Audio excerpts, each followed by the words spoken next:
Usually we save the dumbest for last. But in the case of Bongholio, the great Bongholio, a man who in his deepest dreams is a mix between the Norseman and Jackass.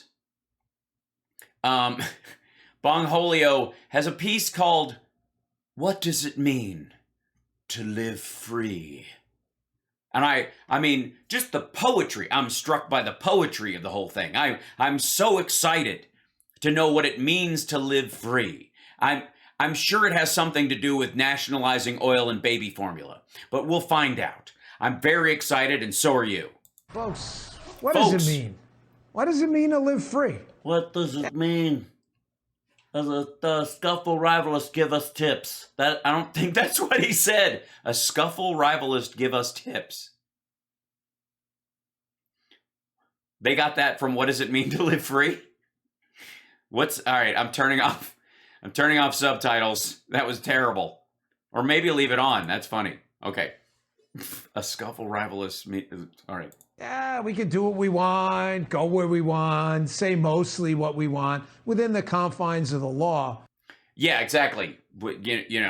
I know you guys want a right-wing social media site where you can just dump beheading videos and child porn on there, but nope, sorry. There's got to be a limit.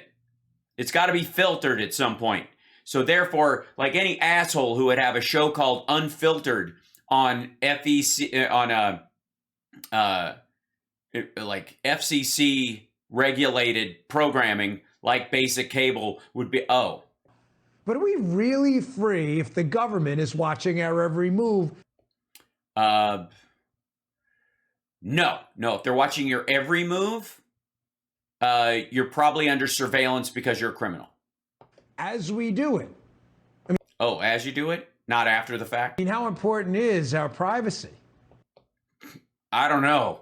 But you're making me a little nervous with the crazed look in your eyes. You look like somebody who's panicked that someone might either film him doing poo-poo. Pretty darn important. It's pretty dang. But Dan, you're probably saying, watching what we're doing isn't necessarily stopping what we do. If you're a liberal, you're probably thinking that, but. Is that what I think? I'm good. It's good to know what I think. No, that wasn't what I was thinking. Could the government do that if they wanted to? We're in a really dangerous place where all government needs is a reason to act now, and your freedom will vanish. All the government needs is a reason to act, like the reasonable conclusion that you are planning to, I don't know, shoot up a school or your workplace. Are we talking about red flag laws? Or yes, the government can get a warrant because of witnesses, grand juries, judges. We have decentralized power. Of course we have that kind of thing. What the fuck's he talking about? Like that. So how did we get here? First of all, they can't just like that. The government is not Sardo Numspa.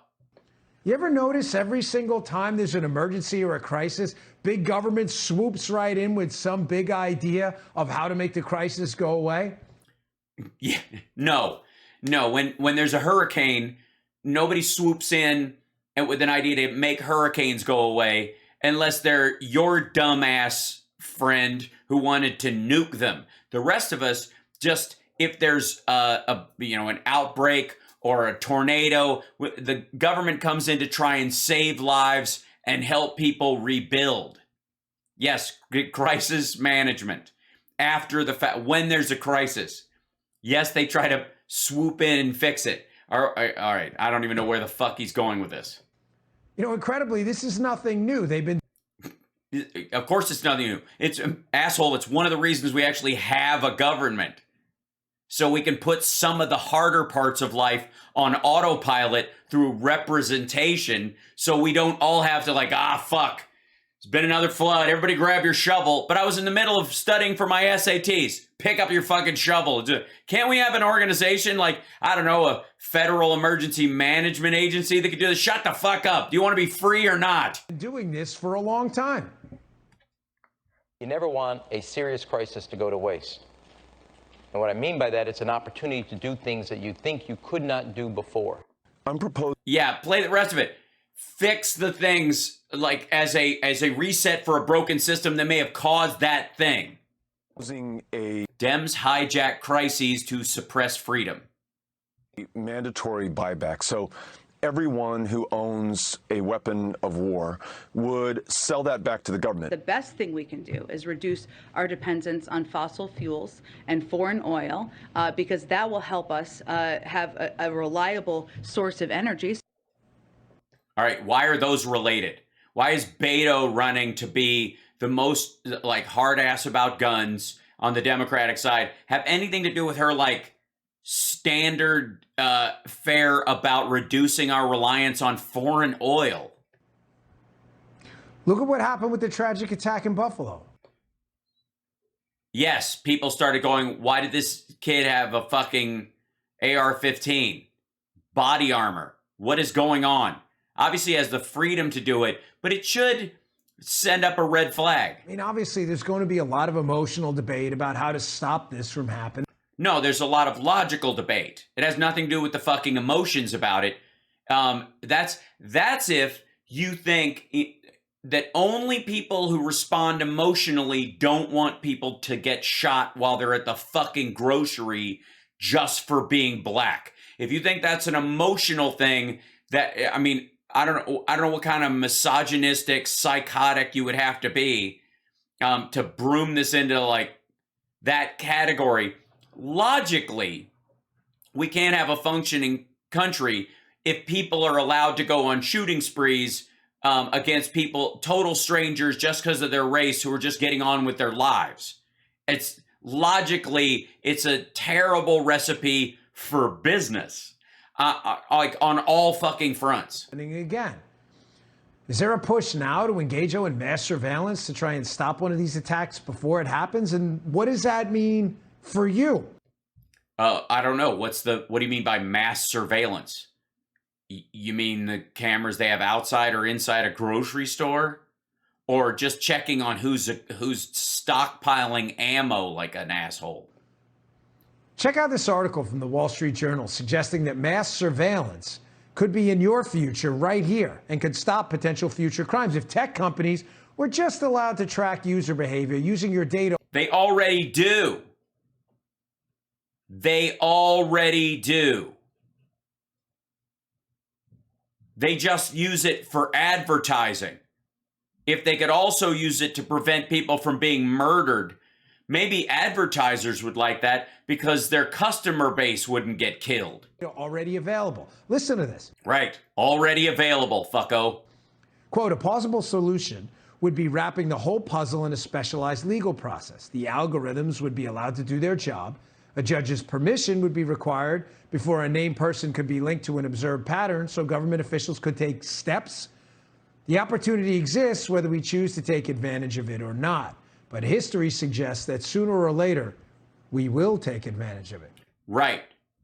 Or a private organization, like an offshoot of like the ACLU, or I guess a better example would be the Southern Poverty Law Center or something like that, or a victims response group will set up, families of people who've been killed in massacres will set up a private fund to have a private company buy that algorithmical data and turn it over to the police in the same way that some people bait and track down child molesters, and they aren't government officials.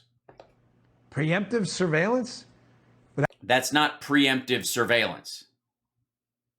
I know you're confused. I guess that would be emptive surveillance. Without evidence of a crime? Folks, pay very close attention to this. In a free society, we do not investigate people in search of a crime. No, but we do head off at the past criminology in terms of like someone stalking someone. We don't assume that all stalkers are going to be inert in their activity. As a stalker, you're allowed to walk around somebody's property as long as you don't step on the grounds. You're allowed to sit in the car across from their house and use binoculars, technically speaking. But the concern is that eventually, if that person doesn't want you to, and they consider that harassment, they can go through a process because they're afraid that at some point, you're going to get tired of sitting in your fucking car and you're going to walk up their lawn in the middle of the night and kill them. We investigate crimes in search of the people who committed them. Investigating people in search of crimes, it sounds like something we've already seen in a movie. Minority Report. But let's not kid ourselves. We are arresting individuals Right. who have broken no law. But they will. The commission of the crime itself is absolute metaphysics. The precongs see the future, and they're never wrong. But it's not the future if you stop it. Isn't that a fundamental paradox? Yes, it is.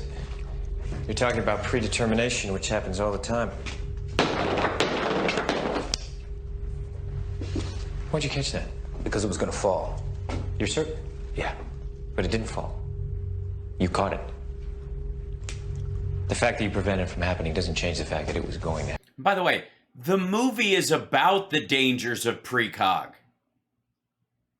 And the danger of it is not that they don't catch actual criminals doing actual awful. It's that somebody in control of it manipulates it. So the parallel in this story would be somebody at Facebook or somebody at Twitter or something in their algorithm constructs a fantasy algorithmical spike around somebody else, so you're looking for them while they go kill someone. It's just fucking dumb.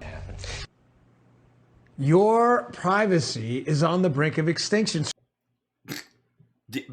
By the way, all right, for fuck's sake.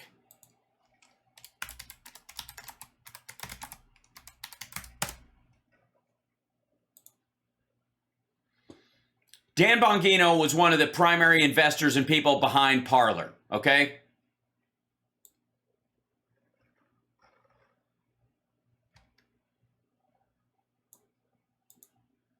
$70 terabytes of Parler users' messages, videos, and posts leaked by security researchers. Parler, a social network used to plan the storming of the U.S. Capitol last week, has been hit by a massive data scrape. Security researchers collected swaths of user data before the network went dark Monday morning after Amazon, Google, and Apple booted the platform. The scrape included user profile data, user information, which users had administration rights for specific groups within the social network. Twitter user DonkNB, who first announced about the scrape, claims that over 1 million video URLs, some deleted in private, were taken. These are original, unprocessed, raw files as uploaded to Parler with all the associated metadata. Do you understand, after all we've talked about Hunter Biden's laptop, how fucking dumb you have to be when you run a social network to have the original metadata from somebody's videos uploaded along with it onto the social media network? And it's because let's see, some of the video and image data may have some of the video and data images have geolocation information. If the people had it turned on their phone, or more likely didn't have it turned off, it was included.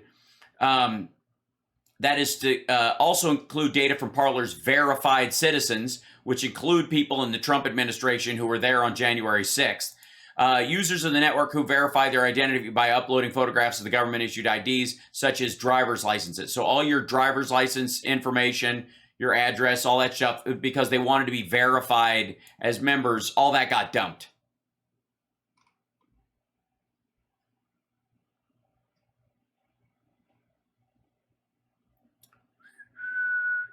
And but please, asshat who ran Parler, tell us all about how our privacy is in danger because a computer program can be told to look for any kind of a pattern, any associated pattern that algorithm sees from other shooters, not just random people, and it will learn to exclude people who never amount to shooting anybody, but they'll look for specific signs, can flag something and go, hey, this guy's posting nonstop and there's an escalation and that kind of thing. You might want to take a look at it since they signed away their right to privacy when they click the user agreement. You can see it. Staff at Facebook can look through all your emails and all that shit if they think that there's fraudulent accounts or you're pretending to be somebody else or all kinds of hundreds of reasons. So they can pass that. They can now just pass that along to a special prosecutor or somebody who's in charge of this, so that the judge can take a look at it. And if they deem it to be worthwhile, they can like ask for surveillance or talk to somebody about getting a red flag on somebody in general. That's the concern.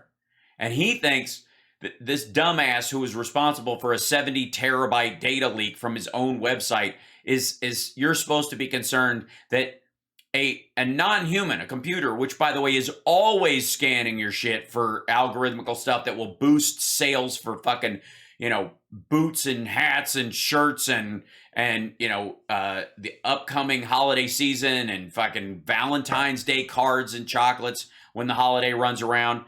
That thing can also be programmed to look for people who might go on a, you know, guns blazing into a fucking grocery store. Surveillance culture is everywhere. Its tentacles are all over. Define culture. And I'm concerned that tragedies like the Buffalo shooting will be used as a pretext to take away your liberty.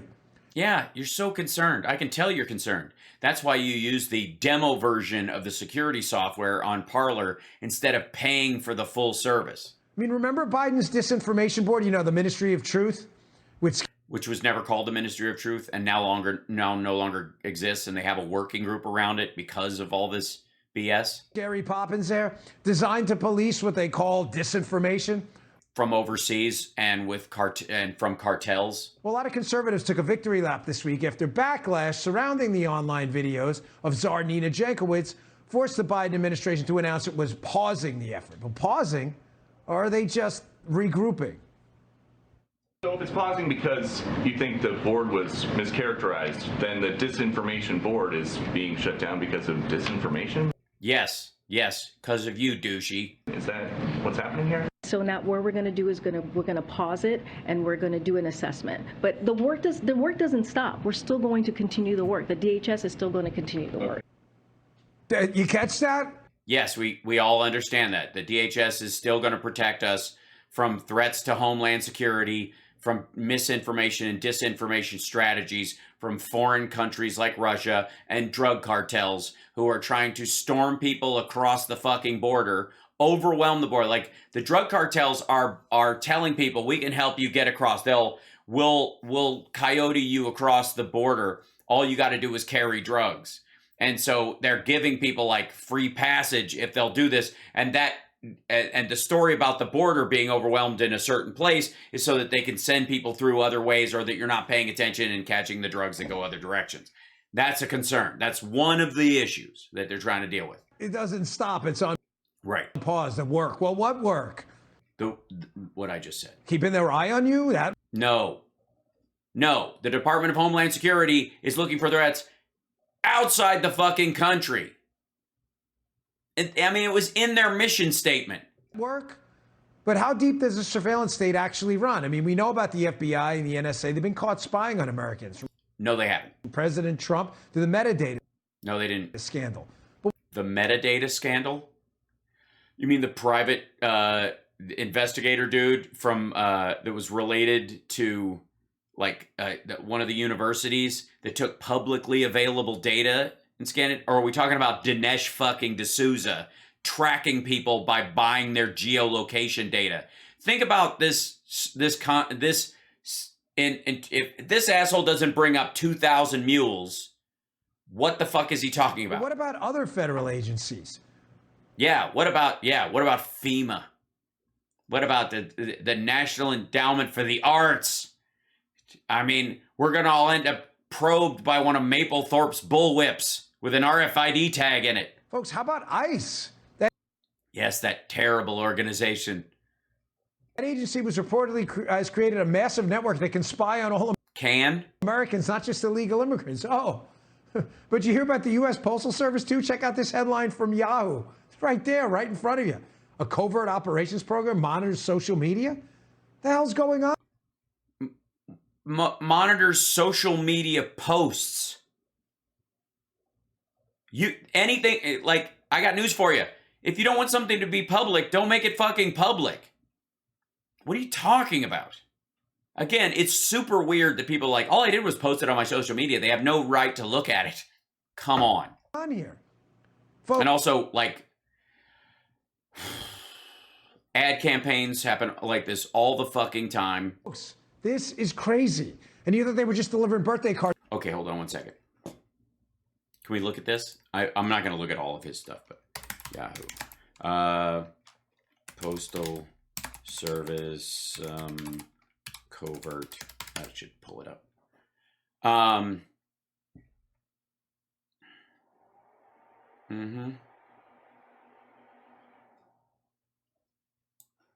April 12th, 2021 is when this article is from. The Postal Service is running a covert operation program that monitors American social media posts. The law enforcement arm of the U.S. Postal Service has been quietly running a program that tracks and collects American social media posts, including those about planned protests, according to a document obtained by Yahoo News. The details including those about planned protests, like not excluding them. I mean, if they're doing a big swipe of whatever, oh, good Lord. The details of the surveillance effort known as ICOP, or Internet Covert Option Program, have not previously been made public. The work involves having analysts trawl through social media sites to look for what the document describes as inflammatory postings and then sharing that information across government agencies.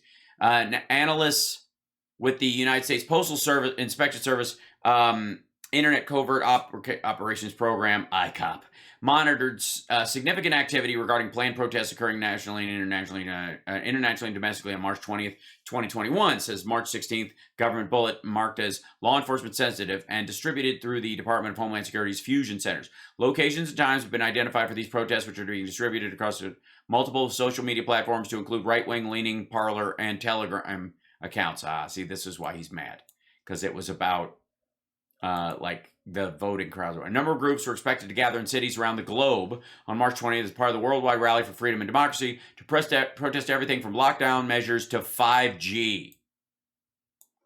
Parler users have commented about their internet, and this is him trying to get their intent to use the rallies to engage in violence. Image 3 on the right is a screenshot from Parler indicating two users discussing the event as an opportunity to engage in a fight and do serious damage, says the bulletin.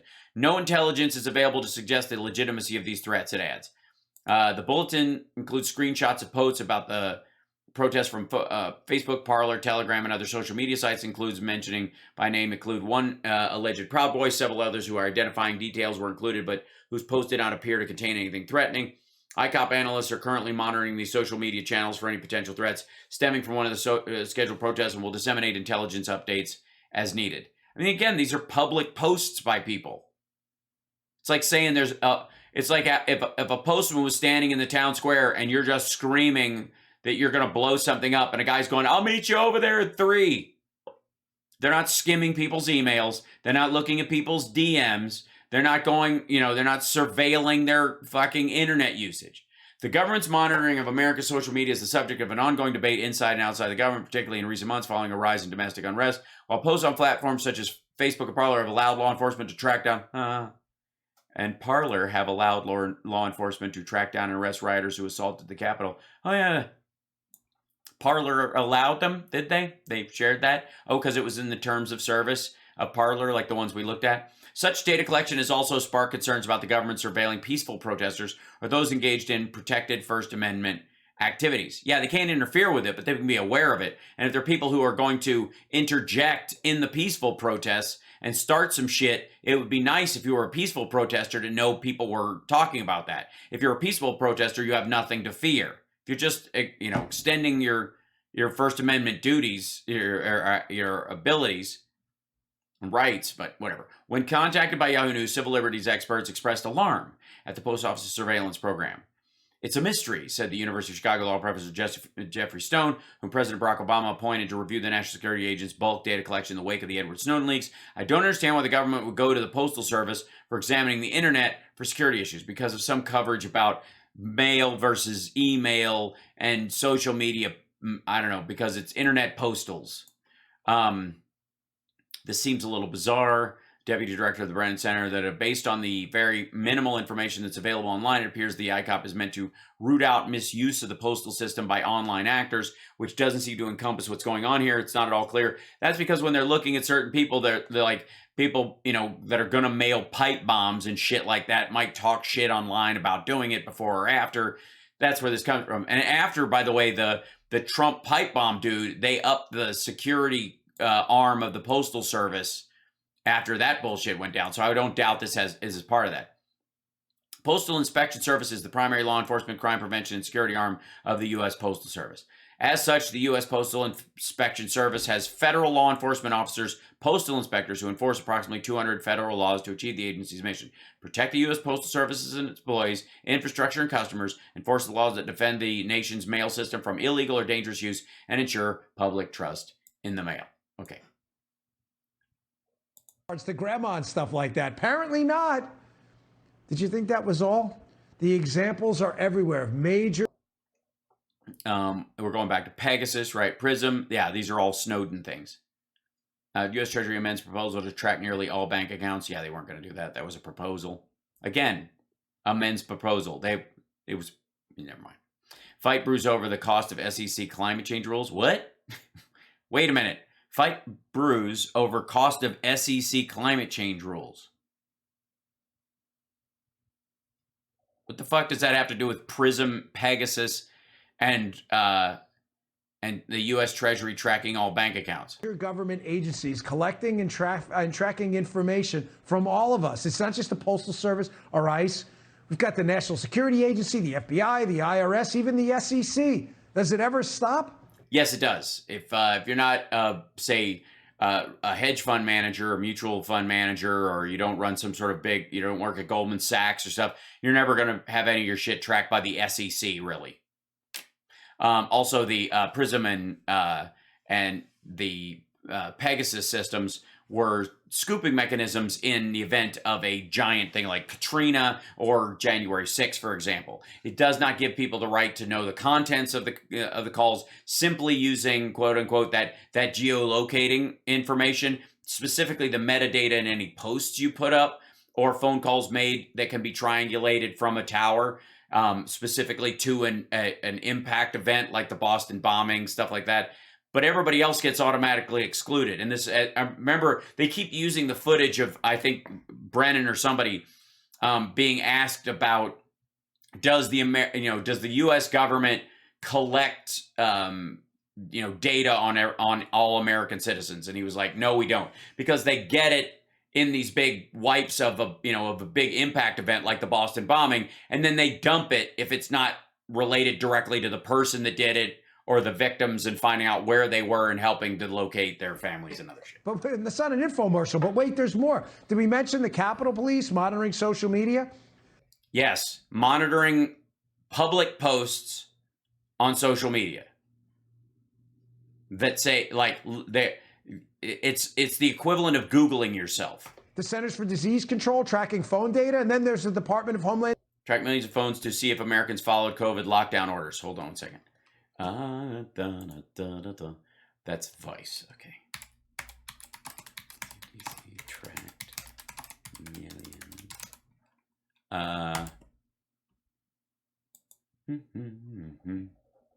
Terrifying. So terrifying. CDC tracked millions of phones to see if Americans followed COVID lockdown. Newly released documents showed CDC planned to use phone location data to monitor schools and churches, and wanted to use the data for many non-COVID-19 purposes too. Center for Disease Control and Prevention bought access to location data harvested from tens of millions of phones in the United States to perform an analysis of compliance with curfews, track patterns of people visiting K through 12 schools, and specifically monitor the effectiveness of policy in the Navajo Nation, according to CDC documents obtained by Motherboard. The documents also show that although the CDC used COVID-19 as a reason to buy access to the data more quickly, it intended to use it for more general CDC purposes. So they bought, so Coca-Cola can buy this shit. It's for sale to anybody who wants it. Not even the highest bidder. You don't even have to be they don't sell it to just one person. Anybody can buy this data. This data is freely collected from, and this is the people who are okay with it, apparently. Location data is information on a device location sourced from the phone, which can then show where a person lives, works, and where they went. The sort of data CDC bought was aggregated, meaning it was designed to follow trends that emerged from the movements of groups of people, but researchers have repeatedly raised concern about how location data can be de-anonymized and used to track specific people. Well, that's the problem you have is not with the CDC, because it doesn't look like they're doing that. They're checking herd behavior. The fact that this can be done is about not the CDC, but the company selling the fucking data. The documents reveal the expansive plan the CDC last year used location data from a highly controversial data broker, SafeGraph. The company the CDC paid $420,000 for access to 1 year of data, includes Peter Thiel, yeah, Captain Freedom, and former head of Saudi intelligence amongst its investors. Well, then clearly it's nefarious. Google banned the company from the Play Store in June. Let's see. The CDC used data for monitoring curfews, with the document saying that SafeGraph's data has been critical for ongoing response efforts such as hourly monitoring of activity in curfew zones or detailed counts of visits to participating pharmacies for vaccine monitoring. The documents include, are our messages working? When we say this, does it actually result in people going and getting vaccinated or staying indoors or or distancing themselves, or does every time we mention it, do they get mad at us and like a toddler refuse to do it? The documents contain a long list of what the CDC describes as 21 different potential CDC use cases for data. They conclude track patterns of those visiting K-12 school by the school and compare to 2019, compare with epimetrics, environmental performance index, if possible. Examination of the correlation of mobility patterns, data, and rise in COVID-19 cases. Movement restrictions, like this was when they were like, do kids spread COVID? That they can't test it by getting a bunch of kids and putting up, like spraying it in their fucking face and see if grandma dies. They have to find out if the schools that were open resulted in more cases. So they bought the data to find out. Data that was meant to track this information, to like be sold. Examination of the effectiveness of public policy on the Navajo Nation, because they couldn't track, they didn't have it in on the health system there. At the start of the pandemic, cell phone location data was seen a potentially useful tool. Multiple media organizations, including the New York Times, used location data provided by companies in the industry to show where people were traveling to once lockdown started to lift, or highlight poor communities were unable to shelter in place as much richer ones. They bought the same fucking data. When New York Times does it, a private company with private investors buys it from a company that's private, that's somehow fine.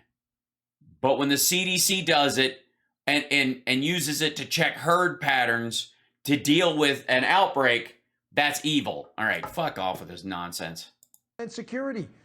Chances are you may be able to avoid being spied on in the private sector, maybe. Yeah, I'm pretty good at that stuff. I mean, sometimes I will be walking down the street and I'll see a security cam, and it's hard not to dance. No, I'm never going to be able to collect that video of me dancing, but I feel like it'd make one heck of a long-form music video one day. But the one thing you can't escape from is a government that wants to use every agency possible.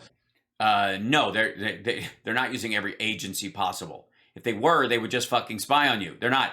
They're buying openly available for purchase data on group movements and doing analysis on them.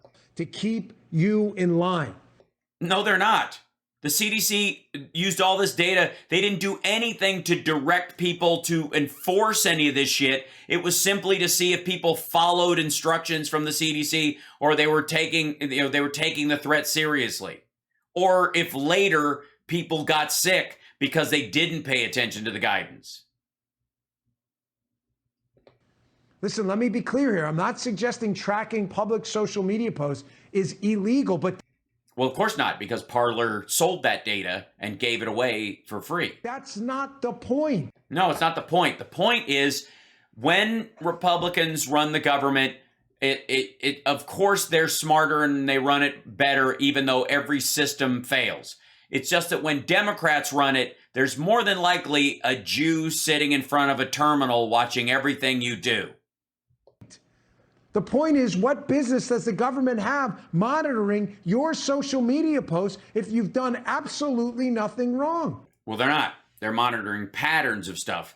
And they're, in this particular instance, not somebody watching. You're talking about an algorithm. We're going back to the other thing. He's making an inference about something when you've absolutely done nothing wrong from this algorithmical story at the beginning, which is, by the way, an act of private industry, which, by the way, they could sell. What do you think the odds are that somebody has done the math on social media companies collecting bounties on people because they are the best way to track, the members and people related to other people? Like that they couldn't use the posted like the media postings of people before they go on the lam or disappear or go on a killing spree or something like that. And there's like a $50,000, $150,000 reward to find them or whatever, that they just go, there they are, and they just hand it over and claim the money. It's a difference. Because it's a computer program, because it's social media, because they took shit you wrote in public yourself. They took your graffiti and used it against you. Where does the monitoring go? Is there a file somewhere? No. Is this the KGB? No, it's not the KGB. Isn't this a slippery slope? Yes, just like eliminating Roe v. Wade. Once you remove medical privacy and a woman can be forced to keep a fetus inside her body even when it's just a cluster of cells in the very beginning, then of course the government can put an RFID chip in you because it doesn't even make your back hurt and make you eat more. Where does all this end? It doesn't.